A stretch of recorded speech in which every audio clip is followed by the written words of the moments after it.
sudden, searing pain tearing through my abdomen. Each breath felt like shards of glass ripping through my intestines. I knew this was not a passing discomfort, and I had to wake my parents and ask them to take me to the emergency room, despite it being 3 a.m. on Christmas morning. When we arrived at the hospital, I could hardly sit or stand because of the pain, and we waited for hours. When the doctor finally came into the room, I felt so relieved. But he dismissed the pain as mere heartburn due to a larger than normal holiday meal. And he gave me a drink called Pink Lady. It was a mixture of lidocaine, a pain number, and Maalox, an antacid, and sent us home. When I was at home, and still in the exact same pain, I felt unseen, unheard, and helpless. I racked my brain. As a fourth-year pharmacy student, I thought, what could be wrong? This didn't fit the classic symptoms of appendicitis or pancreatitis or gallbladder disease, because that was classified as being 40, female. In fact, yes, this is what they taught us. It would be a total of 7 emergency visits over 90 days. I weighed a mere 80 pounds, standing at 5 foot 4 inches. My body was withering away. I needed to ask and seek answers. I thought to myself, what should I do? I was frustrated, I was worried, but I knew I had to seek the strength to advocate for myself. So on my many episodes of pain, I went to my mom and I said, please take me to my family doctor. Even though I could hardly stand or walk, and even though I had no appointments, I requested to be seen. When the doctor came into the room, he said, you immediately need to go to emergency and get an ultrasound. So, on my 7th emergency visit, I went to the triage nurse with hardly the ability to speak, and I said, I have 10,000 out of 10 pain. I need to be seen, and I will not accept the Pink Lady solution any longer. I presented my written documentation, and I asked for help. She personally put me in the wheelchair and wheeled me to the room and said, the doctor will be in right away.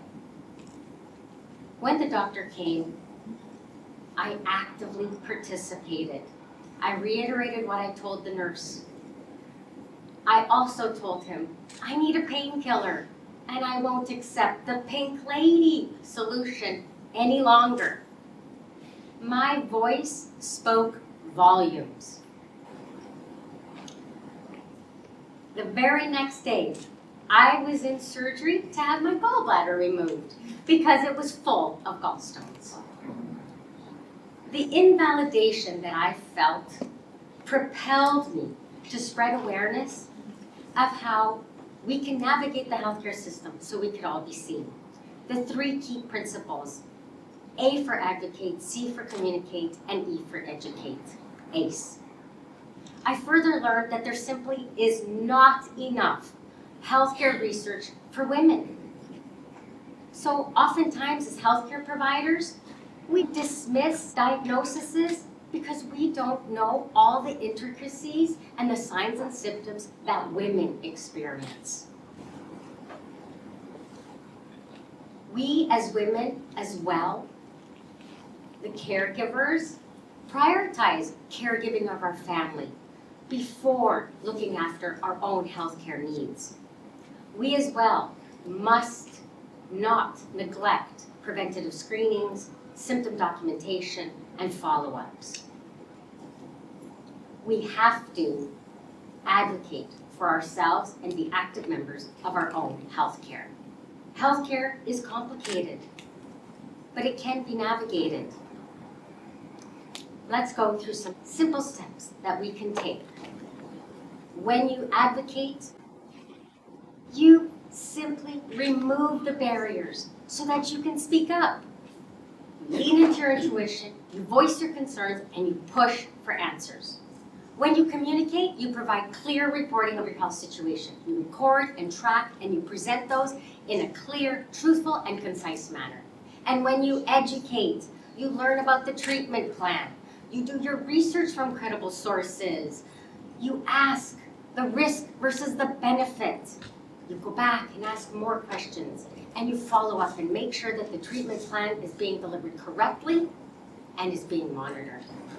Some simple ways for us as well when we are engaging is to make sure that we document our personal health history, our past medical surgeries with dates, our past medications and why they were stopped, our current medications, including prescription drugs, over-the-counter, herbal products, and supplements, our current weight and allergies. We must record our symptoms with dates and severity and our questions.